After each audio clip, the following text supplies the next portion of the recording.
Okay, got a few questions here to start the Q&A session with.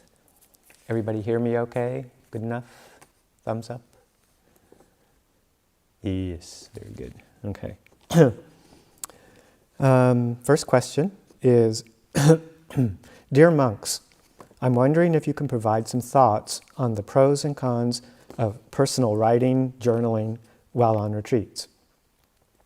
In all of the retreats I've been on, I've used journaling largely to set up and remember my practice intentions, and to write out and explore different insights and explorations that arise in my meditations. As for the cons, I'm sure journaling during retreats causes unnecessary thoughts to stir and proliferate. I'm curious as to what arises for you regarding reasons to use journaling or not during retreats. Good question. Yeah, I see that sometimes people are taking notes or writing down thoughts throughout retreats at various times. Personally, I've never done that myself, and I can see some. I mean, obviously, since I've not done it myself, I see some reasons why it might get in the way for me. Oftentimes when I'm like listening to a talk especially, or having a meditation session where might be some active contemplation going on inside, I think that it's just so important to use the meditation to help pull things into the heart in a deep way as much as one can. And if an inordinate amount of energy is spent trying to form it into concepts and then record them, that tends to keep it on a fairly surface level.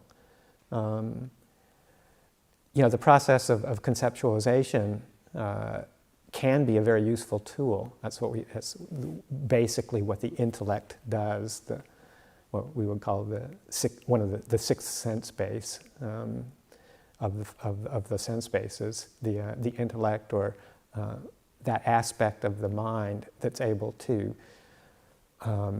conceptualize, turn into words, create a memory, and abstract some sort of experience into a generalized concept, and recording it by writing it. That's kind of adding a layer of that storage process, if you will, into it to make it even more concrete. And and with meditation, we're trying to access a deeper level, lower than the intellect, because the heart, citta, is where we experience suffering and where we can realize the end of suffering. And that can't be done just through conceptualization. That has to be done through bringing it truly in and truly deep into that level of experience. Again, it doesn't negate the usefulness of the intellect or the conceptualizing process as a tool that we can employ, and it does help us when we have experiences or insights, or discover a path or an approach to something. If we want to store that and be able to bring it up for future usefulness, then turning it into a concept, storing it in our memory, and being able to bring it out, to retrieve it, storage and retrieval, bring it out to bring it out and use it again by using some words or some concepts to just steer us in the right direction, then that's a useful tool. And it just goes as far as it goes. If that's the level that you dwell on most of the time, there's a certain satisfaction in understanding a concept from that kind of abstract or conceptualization. There's a gratification in that process, if you will. You think about something, you put it together, you analyze it, you test it against certain situations in your mind, and a little light goes on, and it feels good. I got it. I really understand now what impermanence is, or I really understand how the body is not self, or whatever it is. If you've gotten it up into a conceptual understanding, there's a certain amount of gratification.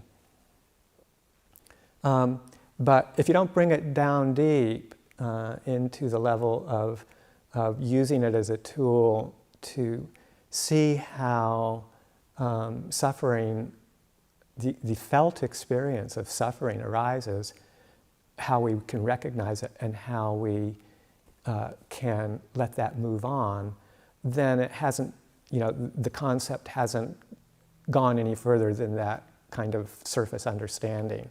And it doesn't truly lead to, the sure heart's release, as it's phrased. So, useful tool for storage and retrieval, bringing it up for when it's handy to kind of help direct a mind that needs some direction, when we're feeling kind of lost or scattered or disconnected or wondering what we should do, then using that conceptualizing process can be a very useful tool to get us back, to steer us back in the right direction.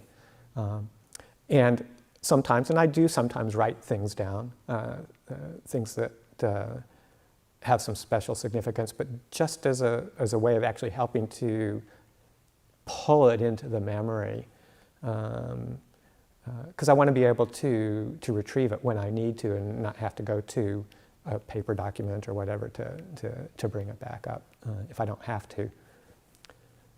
So not a bad thing to do, but to me, particularly during a retreat, I would consider keeping it to a minimum, just to maybe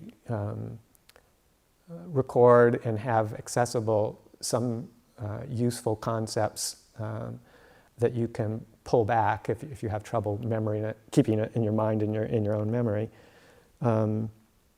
But take the bulk of the time, the bulk of your effort to use the meditation time to help still, get calm, and reflect, but not proliferate or not think. Just using the thought process to direct the attention inwards to the realm of experience, whether it's in the body or the feelings or the different moods of the mind, the attitudes of the mind, the experiences of dukkha, the experiences of the ending of dukkha, those kinds of things that truly affect the heart on a deeper level and get to the source of our difficulties and the source of our release from them as well.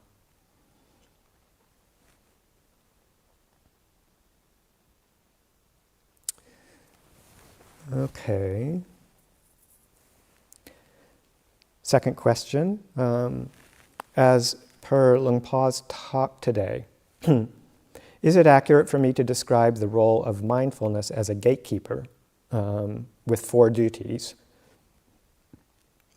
Recognize what's entering the mind, discern if it should enter or not, allow it if it's wholesome, and 4th, prevent it if not conducive to well-being and happiness.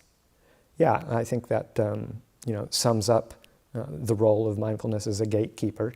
What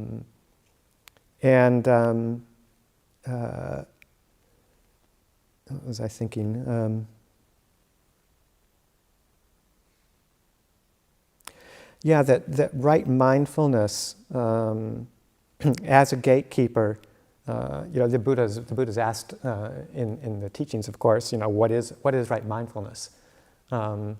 And as Luang Pa spent quite a bit of time discussing, it's not just that kind of passive knowing of what's arising and passing, no matter what the ethical or the moral or the skillful quality or not is. You can be mindful of many things that you don't want to encourage or dwell on. Like you don't want to be employing mindfulness to concentrate very strongly on trying to remember the theme song to Gilligan's Island or something like that. You could be quite intent and quite purposeful in what you what you try and bring to mind and contemplate, but whether it has a useful or beneficial result or not is actually very important.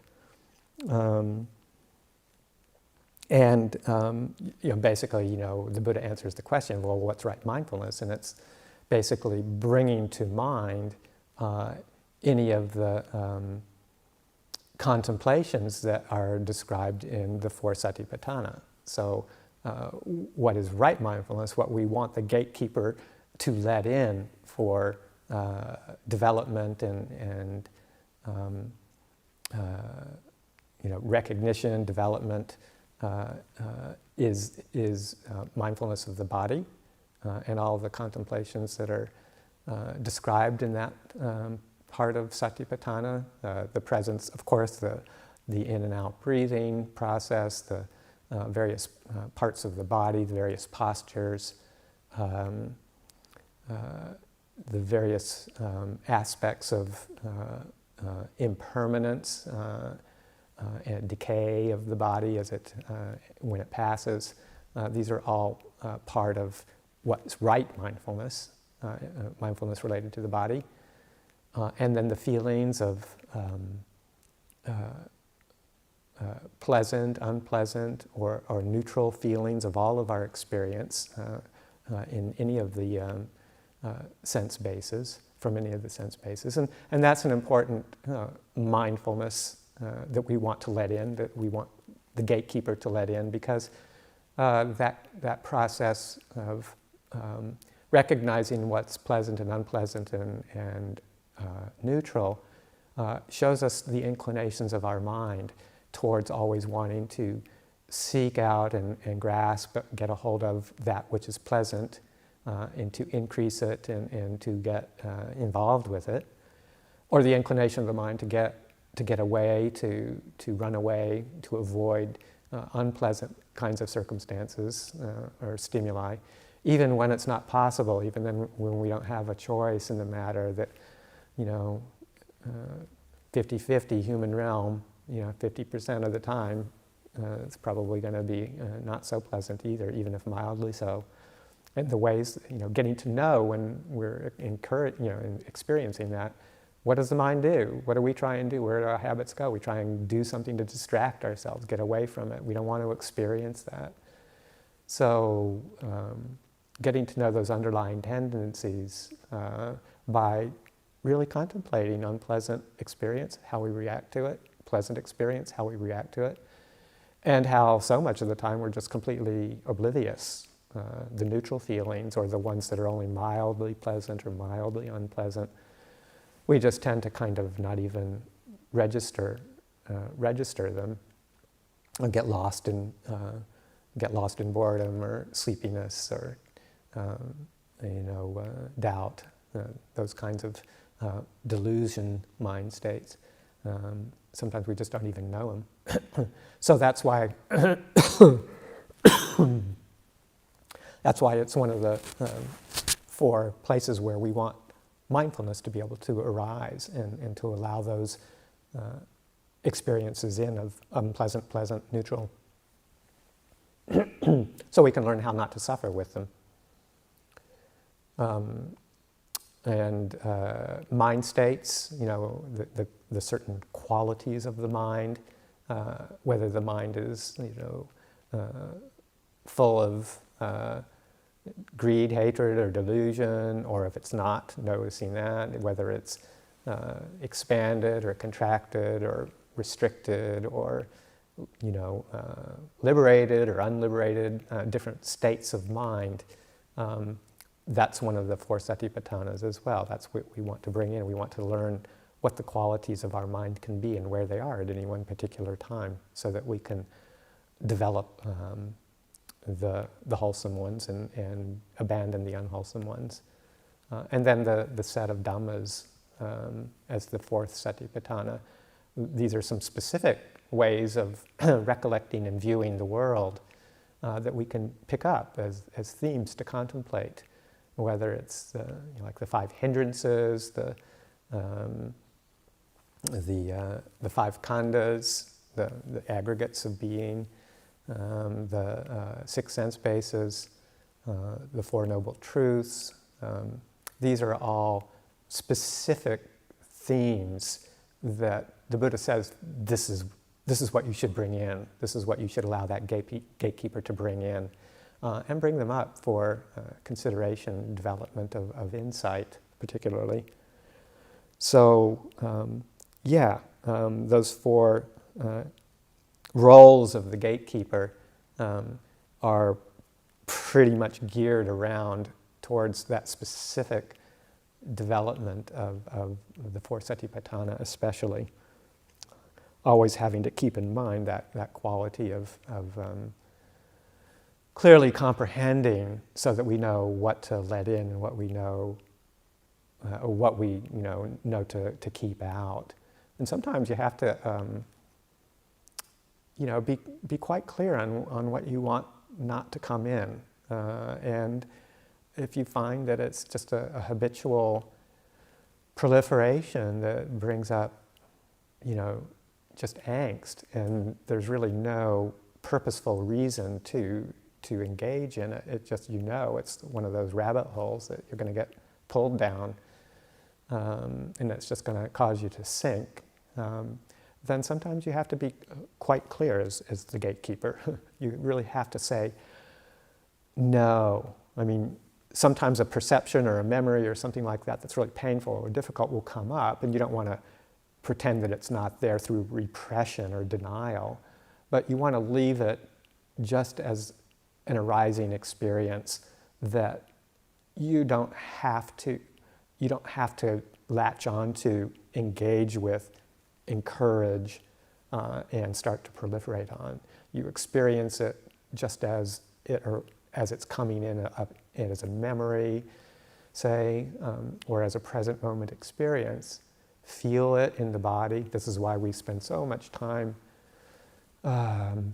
encouraging people to develop mindfulness immersed in the body, because the body is where you can really read the quality, the tone of what it is that's coming up, and catch it if it's starting to move into unskillful areas. You can really feel the bodily experience right off the bat.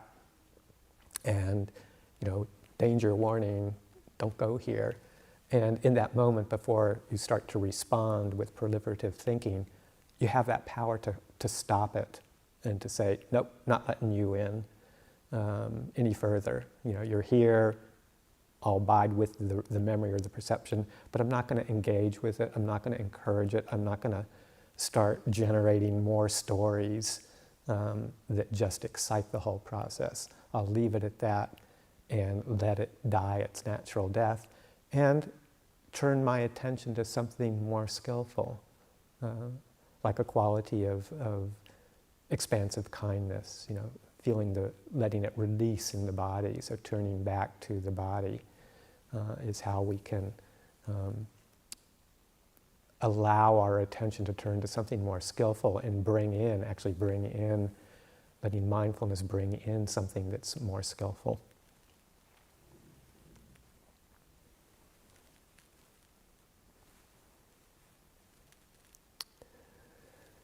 Okay, the third question. I think that this person was thinking on the word sampajanya that Luang Por was talking about. Alert, wisdom, are they the same or different? Please explain. Sampajano is how it's in the description of in the beginning part of the Satipatthana Sutta. Ardent, alert, and mindful is how it's sometimes translated. Atapi sampajano satima. or ardent, and then alert is what Ajahn Jeff, as Lungpa was saying, Ajahn Jeff translates sampajano from alert, or clear comprehension, clearly comprehending, and that this is another word. It's quoted. He was quoting that somewhere the Buddha said that's another word for wisdom. Panya is usually how usually the Pali reference for the word wisdom. It's how often translate the word panya is wisdom or discernment. And all the words that point towards this quality of knowing clearly, of knowing really clearly, and then with deep understanding, particularly in regards to how phenomena truly appear through the lens of Dhamma in its processes of arising and passing away, the qualities of dukkha, the qualities of not self. These are all aspects of different angles of the words, the number of different words that are translated as knowing or clear understanding, or discernment, or wisdom. So they all have a similar quality and tend to, at least in my understanding, how they overlap in terms of what they're referring to. So particularly the sampajanya, or the clear understanding or clear comprehension, even that is defined in several different ways in the suttas, and a couple of the ways that I can think of are right in that Satipatthana Sutta, in the section on mindfulness of the body, the very first section. Clear comprehension, or sampajanya, is defined as knowing what the body is doing when the body is doing it. So when the body is moving back and forth, or reaching out, extending one's arm, bringing it back, leaning over, bending, various activities such as eating or drinking, even things like defecating and urinating, that there is just this clear awareness of what the body is doing when it is doing it, right in the moment, knowing its purpose and its disposition. This is how clear comprehension, or sampajanya, is defined in relation to the body. And then in another section of the teachings, the Buddha is asked, what is mindfulness and what is clear comprehension, sati sampajanya, and he, of course, defines sati, mindfulness, as the way I just described it, whenever there's a bringing up or a recollection, because sati often, refers back to the quality of being able to remember or to recollect. So remembering or recollecting the four bases of mindfulness, which I just talked about. That's what he answers as what is mindfulness. And then what is clear comprehension? He says, when one is aware of a thought as it arises, as it passes away, arises as it persists, as it passes away, when one recognizes a feeling as it arises, as it persists, as it passes away, when one recognizes a perception as it arises, as it persists, and as it passes away, that is clear comprehension. That is sampajanya. So it's not just recollecting a certain theme with mindfulness, but it's actually looking at it from that perspective of discernment. Particularly in this case, in those qualities regarding the mind, the quality of anicca, seeing things very clearly as they arise, persist, and pass away, which not coincidentally, but is also when the Buddha is asked, or when I think when Ananda is recalling all the many virtues of the Buddha was asking him what he and his friends had been talking about, and had been recalling all the wonderful and marvelous qualities of the Tathagata, of the Buddha, all the miracles of his birth, and all the wonderful things that came around that, and in describing the Buddha, and finished it up. The Buddha said, very good, very good. Yes, those are all wonderful and marvelous qualities of the Tathagata. And what is one more wonderful and marvelous quality of the Tathagata? It is that the Tathagata sees a perception as it arises, passes away, sees a feeling as it arises, persists and passes away, and sees a thought as it arises, persists and passes away. That's another wonderful and marvelous quality of the Tathagata. So what he was describing was that process of clear knowing, that sampajanya, as the most important quality of the Tathagata.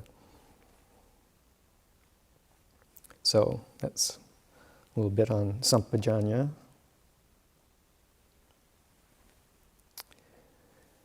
And the fourth question, hi Ajahn, thanks so much for hosting the Thanksgiving retreat. Can you talk more about the theme this year on enjoyment? How did you come to the theme? What is the motivation behind it? Is there a Pali word that describes the theme? Well, you were probably addressing that question to Ajahn Yanako, who introduced that thought yesterday, and Lumpua also tacked on to that his thoughts and of the importance of enjoying it. So I don't think that Ajahn Yanako had a clear intention to bring that up as the theme for the whole retreat, or did you? Spontaneous. It was spontaneous. I thought it might be spontaneous. But it's a theme that comes up often, and it's because, I think that we've all had experiences on retreats, and whether being on retreat or helping to teach retreats, where you just get this impression that, many of us have this particular tendency or inclination or ability to take things so seriously.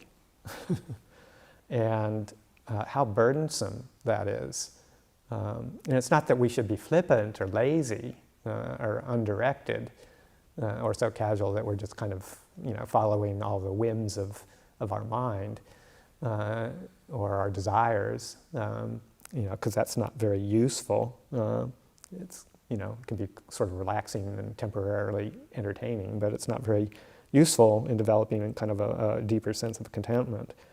But then we counteract that tendency by saying, okay, it's time to get serious, it's time to buckle down and really suffer. Because if I suffer, then that means that I will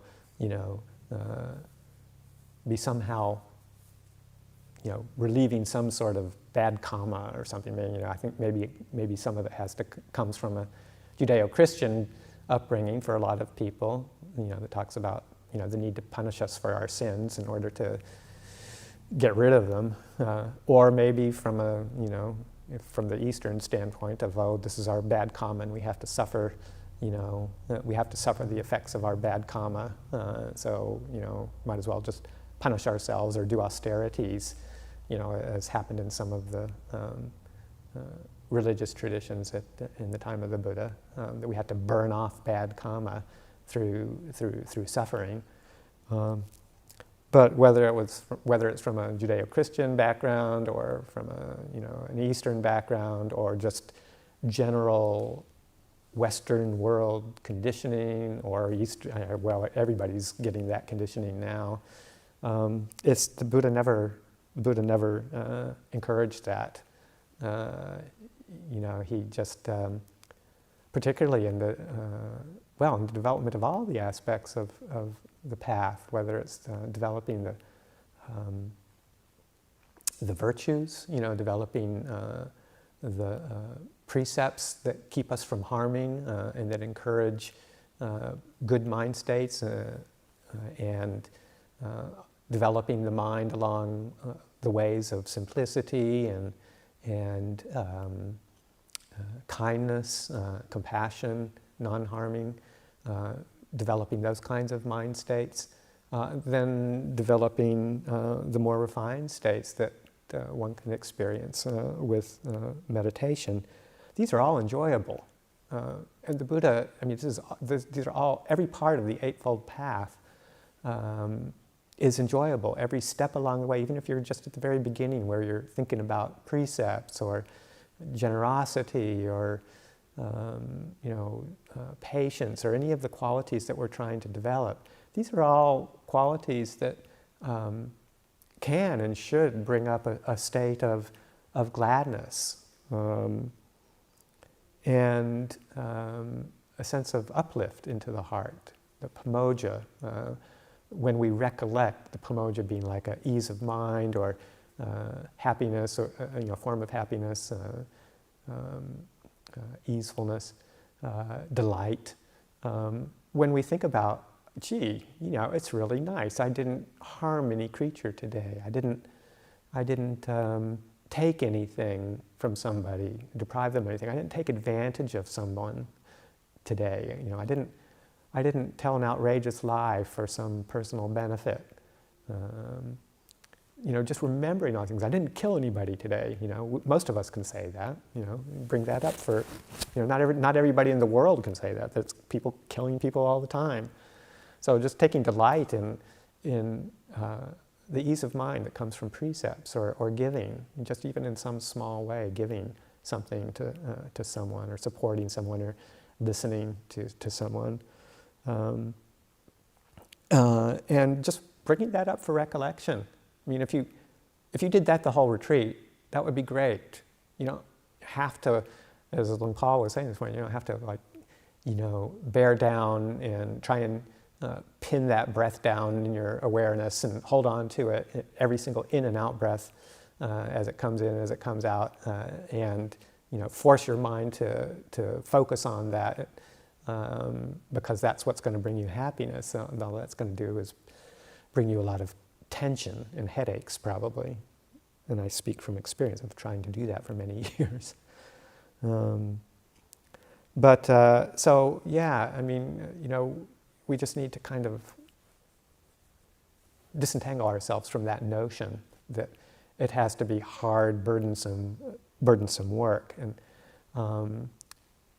also that we need to bring some sort of organization and attention, some calming and some settling and lessening our distractions to help settle the mind. And it's that kind of settling the mind that we're looking for. That's what samatha is, really. We talk about samatha and vipassana. It's that settling of the mind that will give a sense of enjoyment, a sense of ease. And anything of a wholesome nature, of a, that's in line with precepts, in line with the Buddha's teachings, anything that you bring to mind that helps settle the mind and helps calm it down, helps give it a sense of lightness and joy, whatever it is, whatever recollection it is, whatever memory that you bring up, or potential, musing, bringing up a certain perception, like the perception of peacefulness or the perception of loving kindness. Any of those can be called samatha practice, as far as I understand. And then you use that kind of uplift in the mind to just gradually simplify the process, reduce the intense proliferation, relax into the body, and just allow the body and the mind to settle in an enjoyable way.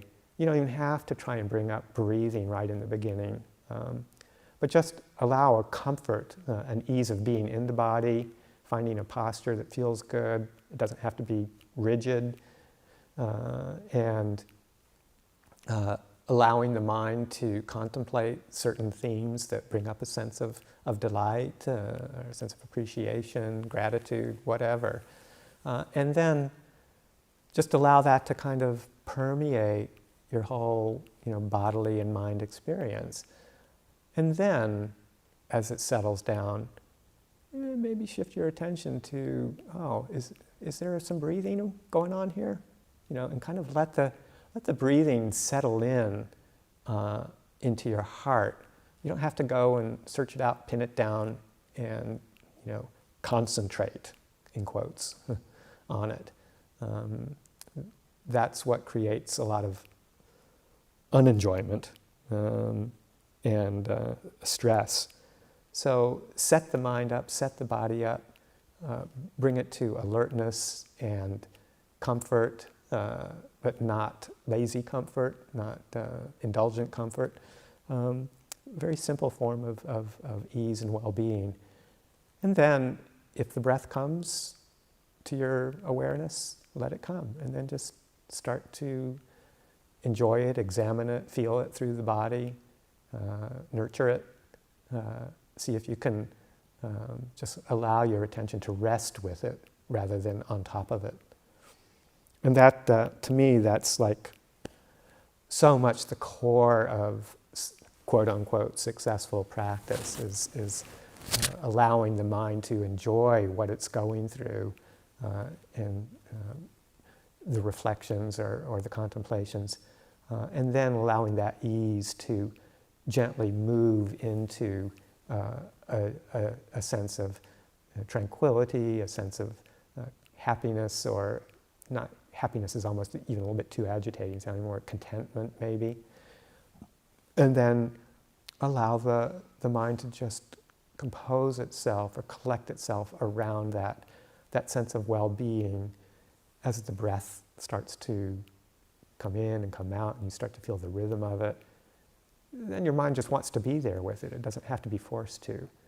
And then that reinforces the settling and the clarity that comes up with samatha. And you don't have to try and call it jhana or anything like that. And labels like that tend to get us kind of wound up or goal-oriented. But just to allow the mind to compose and collect and to be gradually, over days maybe, of just repeating this very gentle, encouraging process, allow it to kind of become more solid, more sustained, more, steady. And because the mind just wants to be there. It doesn't have to be forced to be there in any way whatsoever. So that's why I think, the quality of enjoyment is a really good one to nurture, how to make this enjoyable within allowable realms. Ajahn Yanako, did you want to mention anything more? Because that was originally how you brought it up. I don't know if there's anything else that comes to mind.